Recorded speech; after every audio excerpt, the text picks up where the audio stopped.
નમસ્કાર બાળ દોસ્તો, કેમ છો? મજામાં ને? આજે આપણે આપણું ઘર પૃથ્વી વિશે ભણીએ. અગાઉ બાળ દોસ્તો તમે આપણા ગ્રહો વિશે ભણી ગયા. આજે આપણે પૃથ્વીના અક્ષાંશ અને રેખાંશ વિશે સમજીએ. હવે બાળ દોસ્તો, અક્ષાંશ રેખાંશ વિશે સમજતા પહેલાં આપણે પૃથ્વીના આકાર વિશે સમજીએ. બાળ દોસ્તો, આ પૃથ્વીનો ગોળો છે. હવે તમે આ ગોળો જોતા પૃથ્વી મધ્યમાંથી ફૂલેલી છે અને બંને ધ્રુવો તરફ જોશો તો પૃથ્વી તમને ચપટી દેખાશે. બાળ દોસ્તો, પૃથ્વી ગોળ નારંગી જેવી છે. બાળ દોસ્તો, અવકાશ ઉપરથી ચંદ્રના ફોટોગ્રાફ લેવામાં આવ્યા છે. હવે ચંદ્રના ફોટોગ્રાફ લેવાથી ત્યાં પૃથ્વી મોટા ગોળા જેવી દેખાય છે. બાળ દોસ્તો, પૃથ્વીના કોઈ એક ભાગ ઉપર આપણે ઊભા રહીએ તો આખી પૃથ્વી ગોળ છે એવું આપણને ખ્યાલ આવતો નથી. જેવી રીતે આ તૂટેલા માટલાનો એક ટુકડો છે. આ માટલાનો ટુકડો જોતા આખો માટલું ગોળ હશે એવો આપણને ખ્યાલ આવી શકતો નથી. બાળ દોસ્તો, પૃથ્વીનો ગોળો જોતા પૃથ્વીના ગોળામાં ઉત્તર ધ્રુવ અને દક્ષિણ ધ્રુવ બંને જાણી શકાય છે. પૃથ્વીના ચંદ્ર ઉપરથી લીધેલા ફોટોગ્રાફ ઉપરથી પૃથ્વી ગોળ વિશે હવે કોઈ શંકા નથી. પૃથ્વીના ગોળામાં દુનિયાના નકશામાં જોઈએ તો દુનિયાનો નકશો દોરેલો હોય છે, ભૂમિખંડો, મહાસાગરો આવેલા હોય છે. પૃથ્વીનો ગોળો એ પૃથ્વીની પ્રતિકૃતિ છે. પૃથ્વીનો ગોળો જોતાં આપણને પૃથ્વી થોડી નમેલી દેખાય છે. હવે ચિત્ર દ્વારા સમજીએ. તમને આ ચિત્ર દેખાય છે. પૃથ્વીના ગોળા પર આડી અને ઊભી એમ કાલ્પનિક રેખાઓ છે, પરંતુ આ કાલ્પનિક રેખાઓ દ્વારા પૃથ્વી કોઈ પણ સ્થળનું સ્થાન આપણે જાણી શકીએ છીએ. જમીન પર આ રેખાઓ ખરેખર નથી. આ રેખાઓ ફક્ત નકશામાં જ જોઈ શકાય છે. આ રેખાઓ અક્ષાંશ અને રેખાંશ દર્શાવતા કાલ્પનિક વર્તુળ અને અર્ધવર્તુળ છે. પૃથ્વી એક ગોળાકાર છે. પૃથ્વી પર અનેક દેશો, રાજ્યો, જિલ્લાઓ, તાલુકાઓ અને ગામડાઓ આવેલા છે. આ ઉપરાંત પર્વતો, ઉચ્ચ પ્રદેશો, સમુદ્ર, મહાસાગર અને ઘણા બધા ટાપુઓ આવેલા છે.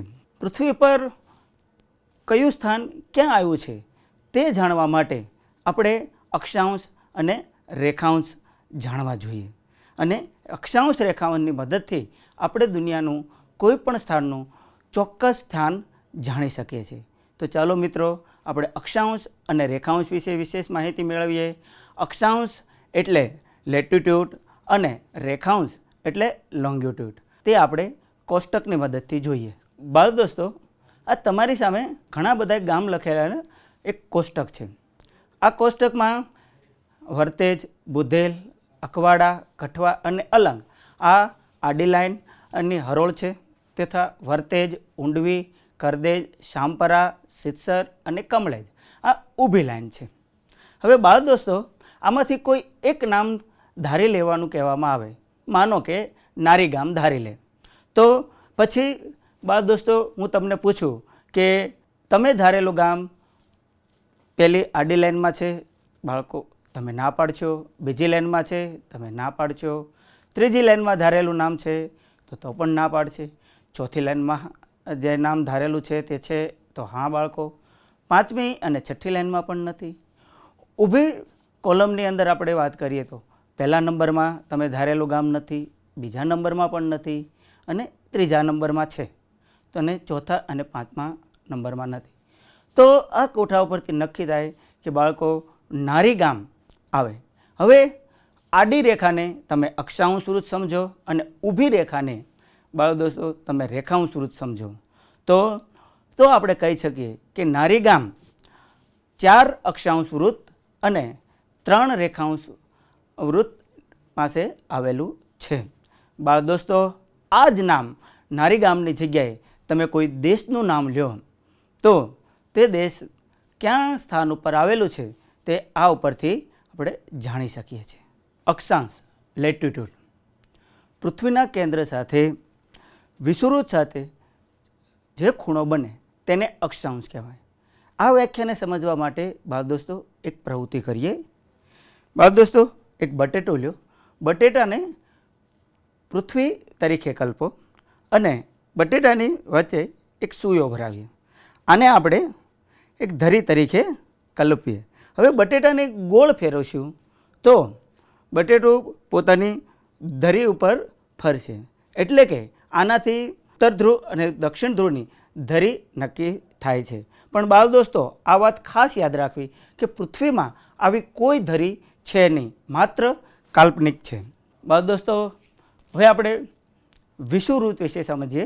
વિષુવવૃત્તમાં સમજવા માટે આપણે એક ચિત્ર દ્વારા સમજીએ. બાળ દોસ્તો, આ વિષુવવૃત્તનું ચિત્ર છે. વિષુવવૃત્ત પર ઉત્તર અને દક્ષિણ સરખા અંતરે પૂર્વ પશ્ચિમ જતા રેખા કલ્પવામાં આવી છે. આ રેખા પૃથ્વીના ઉત્તર ગોળાર્ધ, અહીં વિષુવવૃત્તથી ઉત્તર ધ્રુવ સુધીના ઉત્તર ગોળાર્ધ અને વિષુવવૃત્તથી દક્ષિણ ધ્રુવ સુધીના દક્ષિણ ગોળાર્ધ કહેવામાં આવે છે. આમ વિષુવવૃત્ત એ પૃથ્વીના બે સરખા ભાગ કરે છે. આ રેખાને વિષુવવૃત્ત ઇક્વેટર પણ કહેવામાં આવે છે. આ રેખાને દરેક બિંદુએથી ઉત્તર ધ્રુવ અને દક્ષિણ ધ્રુવ બરાબર સરખા અંતરે આવેલા છે. આ એક પૃથ્વીનો ગોળો છે. આની ઉપર અક્ષાંશ અને રેખાંશ દેખાયા છે. આ તમને જે કાળી રેખા દેખાય છે તે વિષુવવૃત્ત છે. વિષુવવૃત્તથી ઉત્તર ધ્રુવના ભાગ એટલે એને ઉત્તર ધ્રુવ કહેવામાં આવે છે. વિષુવવૃત્તથી દક્ષિણ ધ્રુવના ભાગને દક્ષિણ ધ્રુવ કહેવામાં આવે છે. વિષુવવૃત્ત પૃથ્વીના ઉત્તર અને દક્ષિણ એમ બે સરખા ભાગ કરે છે. જેમ કે આ ઉત્તર ધ્રુવ અને નીચેનું છે એ દક્ષિણ ધ્રુવ. પણ બાળ દોસ્તો, આ ખ્યાલ રહે કે પૃથ્વીમાં આવા કોઈ ભાગ વાસ્તવમાં નથી. આ મોડલ માત્ર તમને સમજાવવા માટે જ છે. પૃથ્વી પર કુલ 181 અક્ષાંશ વૃત્ત છે. તો બાળ દોસ્તો, 181 શા માટે? કેમ કોઈ વધુ અથવા ઓછા નહીં? તો બાળ દોસ્તો, આ સમજવા માટે આપણે એક આકૃતિ દ્વારા સમજીએ. પૃથ્વી ગોળ છે. કોઈ પણ ખૂણાનું માપ 360 હોય છે. તે આ આપણે સમજીએ. હવે આગળ આકૃતિ દ્વારા સમજીએ. બાળ દોસ્તો, તમને અહીં એક ચિત્ર બતાવે છે. એમાં 181 અક્ષાંશ વૃત્ત શા માટે છે તે બતાવતું ચિત્ર છે. અહીં પૃથ્વીની ધરી આવેલી છે.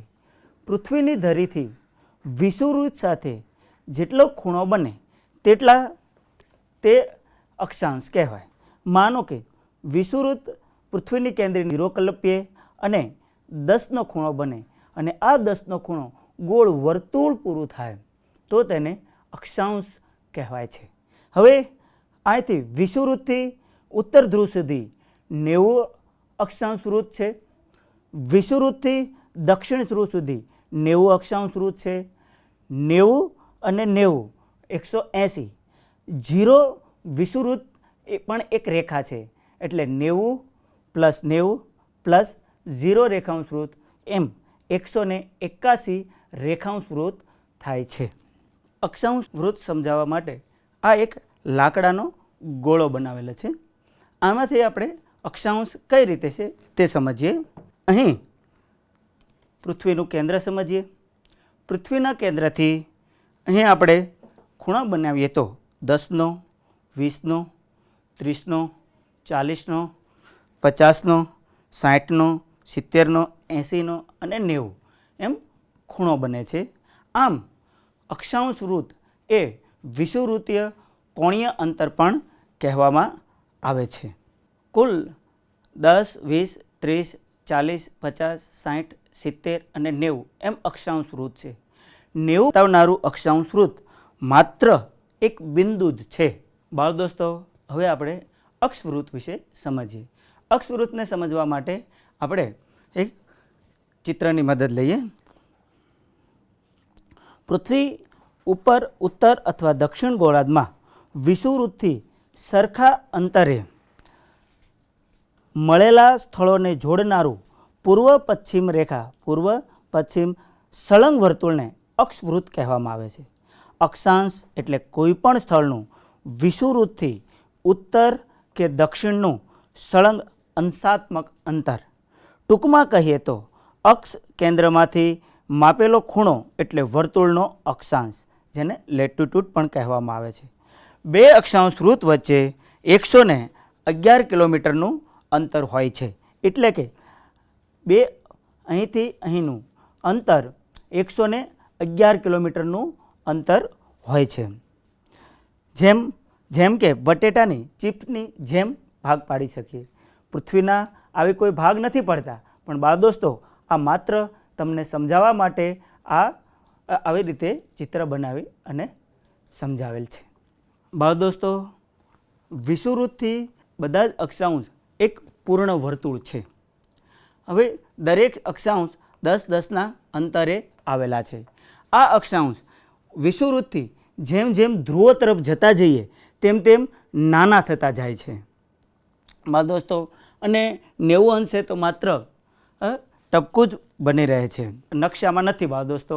કારણ કે નકશામાં કોઈ ગામનો પણ નકશો હોય, જો કોઈ ગામના નકશાની અંદર દોરવામાં આવે તો અક્ષાંશ વૃત્ત 2 કે 5-5ના અંતરે પણ દોરવામાં આવે છે. જ્યારે પૃથ્વીના ગોળામાં માત્ર 10-10ના અંતરે જ અક્ષાંશ વૃત્તો દર્શાવવામાં આવે છે. અક્ષાંશ વૃત્તો પૃથ્વીના કટિબંધો પણ નક્કી કરે છે બાળ દોસ્તો. વિષુવવૃત્તથી 23.5 ઉત્તર અક્ષાંશ વૃત્ત એટલે કે એને કર્કવૃત્ત કહેવાય. વિષુવવૃત્તથી 23.5 દક્ષિણ અક્ષાંશ વૃત્ત જેને મકરવૃત્ત કહેવાય. પૃથ્વી ઉપર કર્કવૃત્ત અને મકરવૃત્તના પટ્ટાને, ગોળ પટ્ટાને ઉષ્ણકટિબંધ કહેવામાં આવે છે.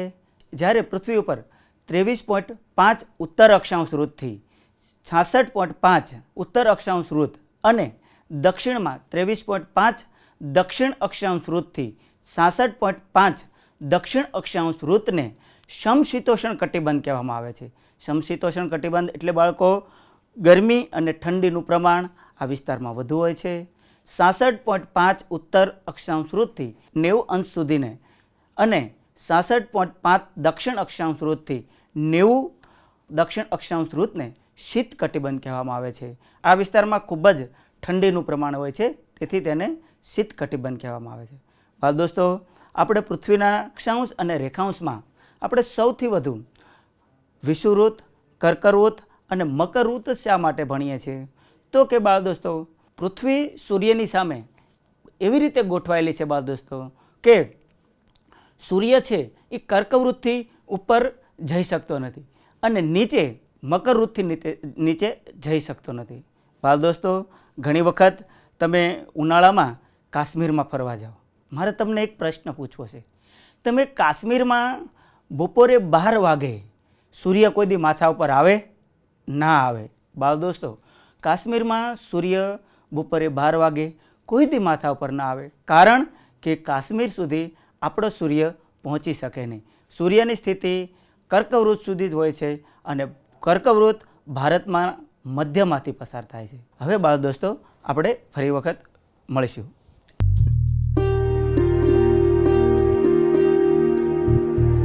Now I will give you some ideas about the activity 1 of unit 2. Students, as you can watch it on your screen, there is an activity 1.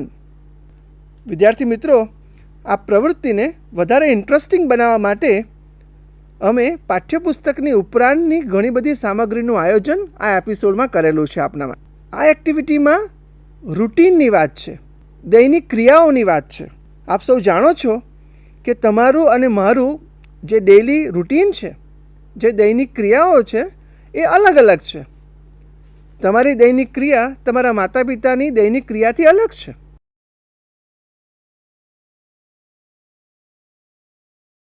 Now friends, I have something very interesting for you. Let's watch it. Friends, what is it? Yes, you are right. It is a calendar. And these are the days of a week. The first is in red color. It is Sunday. રજા માણવાની મજા પડે ને? Then it is Monday.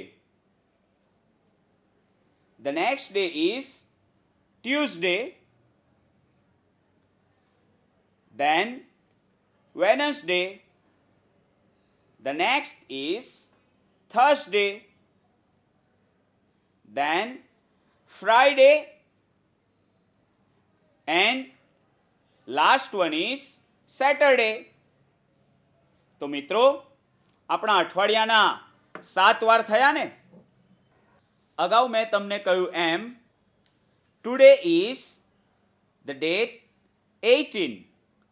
So yesterday it was 17 and tomorrow will be the 19th.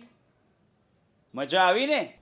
Hello students, I hope you all are fine and ready to learn English. Let's start. બાળકો, તમે રોજ સવારે વહેલા ઉઠો છો અને તૈયાર થઈ અને શાળાએ આવો છો. એવી જ રીતે શાળાએ ભણી અને ઘરે જાઓ છો, પછી મિત્રો સાથે રમો છો. આવી જ રીતે હું પણ તમને ભણાવવા શાળાએ રોજ આવું છું અને જઈને મારું ઘરનું કામ કરું છું. આમ આપણા બધાનું જ એક રૂટીન હોય છે. તો આવું ડેઇલી રૂટીન આપણે કંજનું જાણીએ. તમારી સ્ક્રીન પર કંજના જુદા જુદા ચિત્રો આવશે. He is Kanj.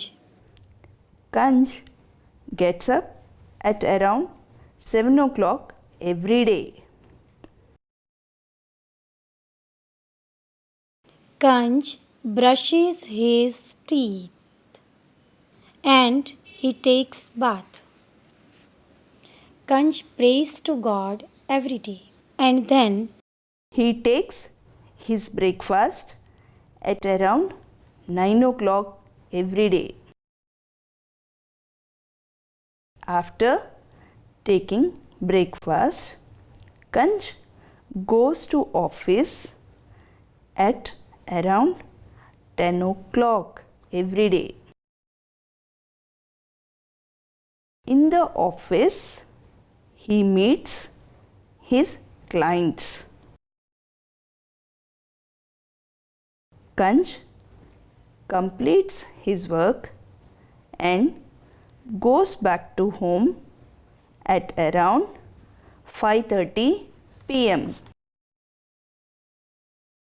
Kanj likes cooking and he works with his wife in the kitchen. Kanj regularly goes to bed at around 10 o'clock.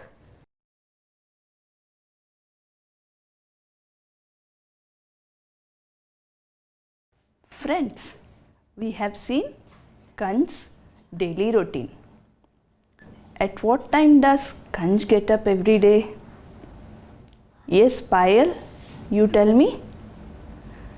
Ajay, give me the answer. Yes, Kanj gets up daily at around 7 a.m. in the morning. At what time does he take his breakfast? Who will give me the answer? Yes, you sitting in the middle. Yes, you're correct. Kanj takes his breakfast at around 9 a.m. in the morning. Children, tell me one thing. Do you all go to school on Sunday? Yes, Ajay. Do you go to school on Sunday? How about you, Radha? Yes, we do not go to school on Sunday because Sunday is a holiday. Similarly, Kanj also does not go to office on Sundays. His activities on Sunday are something different. Let us now see what Kanj did last Sunday. Observe it carefully. Friends, every day Kanj gets up at 7 a.m. in the morning. Did you see the clock? The clock is showing what time? Yes, it is 7 a.m. Let us see what he did on last Sunday. Last Sunday, Kanj got up at around 8 a.m. Did you notice? Every day he gets up at 7 a.m. But on last Sunday he got up at 8 a.m. Friends, observe the clock. What is the time in the clock? Yes, it is 9 o'clock. But is it 9 o'clock in the morning or 9 o'clock in the night? Yes, if the activity is a morning activity, we say as 9 a.m. And if the activity is related to night, we say as 9 p.m. Kanch takes his breakfast at around 9 a.m. every day. Now let's see at what time did he take his breakfast on last Sunday. Last Sunday, Kanch took his breakfast at around 10:30 a.m. Did you observe? Every day he takes his breakfast at 9 a.m. But on last Sunday he took his breakfast at 10:30 a.m. Friends, we saw that Kanch gets up at around 7 a.m. He takes his breakfast at 9 a.m. and he goes to his office. But observe this, last Sunday he did some other different activity. What was it? Last Sunday, Kanch played chess with his friends. See, every day Kanch does not play any game, but last Sunday he played chess. Kanch played chess game with his friends on last Sunday. Now let's see what he did after that. Friends, we all know that Kanch comes back from office daily at around 5:30 p.m. in the evening. Observe the clock. The time in the clock shows that it is 5:30. Let's see what Kanch did at 5:30. Yes, every day Kanch generally goes back home at 5:30 p.m. in the evening. See children, it is his evening activity. So we say it as 5:30 p.m. Now let's see at what time did he come back home on last Sunday. Last Sunday, Kanch came back home very late. At what time? At 10:45 p.m. That means in the night at 10:45 he came back home. See, usually every day he comes back home at what time? Yes, at 5:30 p.m. But on last Sunday, at what time did he come back? Yes, he came back home at around 10:45 p.m. Kanch came back to home at around 10:45 p.m.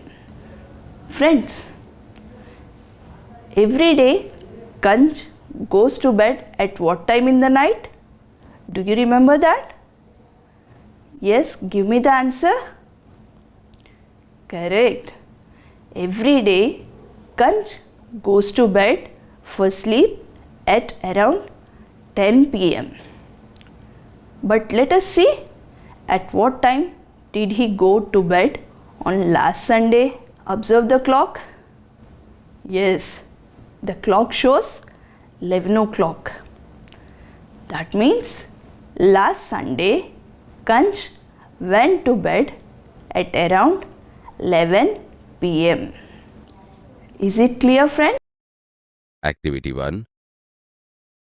Students, today we will learn about days of the week.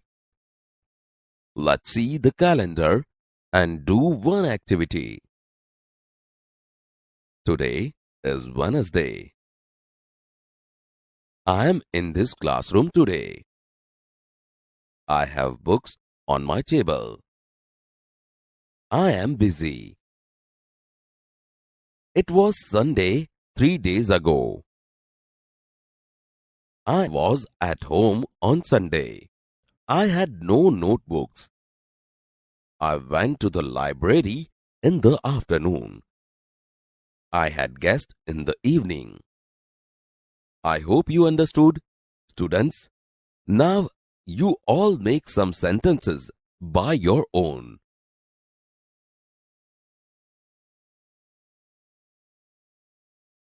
Let us together fill these blanks.